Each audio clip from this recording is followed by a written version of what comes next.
এখন কিন্তু একটা ভোস্কা গন্ধ বেরোবে। এই জল বেরোচ্ছে না, এর সাথে একটা ভোস্কা গন্ধ বেরোবে। অনেকে এই গন্ধটা টলারেট করতে পারে না, কিন্তু রান্না হয়ে যাওয়ার পর এতে গরম মশলা দেওয়া হয়ে গেলে গন্ধটা কেটে যায়।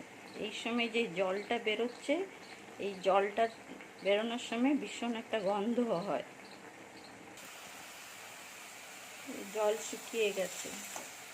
যেমনি অনেকে মাছের গন্ধ সহ্য করতে পারে না, সেমনি এটাও। আমিও পারি না, এটার গন্ধটা যখন বেরোয় না, সেটা সহ্য করতে আমিও পারি না। অবশ্য পরে ভাজা, এখন গন্ধটা কমে যাবে। ওই যখন জলটা বেরোয় তখনই খুব গন্ধ হয়। এই এখন আর কোনো গন্ধ নেই। এখন এটাকে ভালো করে ভাজতে হবে। নুন দেওয়া হয়নি, এবারে নুন দেবো। আগে নুন দিয়ে দিলে না প্রচুর জল বেরিয়ে যায়। এবারে নুন, একদম কম নুন দিতে হবে। এটা আরও ভাজতে ভাজতে আরও কমে যাবে। তেল লাগবে, তেল।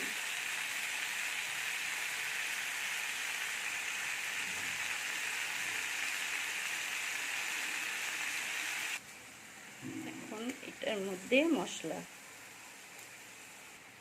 আমি তো এতে পেঁয়াজ রসুন দিয়ে করছি, কিন্তু এটা নিরামিষও হয়। উড়িষ্যার প্রত্যেক মন্দিরে প্রসাদে, যে কোনো অনুষ্ঠান বাড়িতে এই মাশরুমটা হবেই। নিরামিষদের জন্য এটা সম্পূর্ণ পেঁয়াজ রসুন ছাড়াও মন্দিরেও রান্না হয়, পেঁয়াজ রসুন দেয় না। ঘি গরম মশলা দিয়ে মন্দিরে করে, তারপরে এর চিলিও বানায়।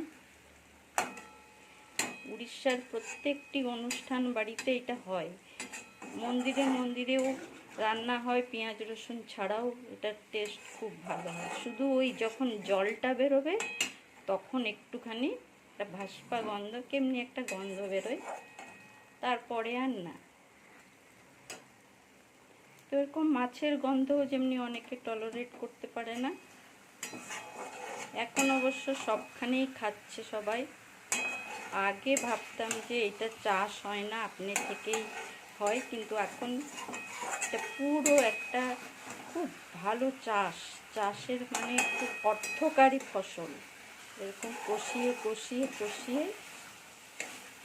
কাশ্মীরি লঙ্কা,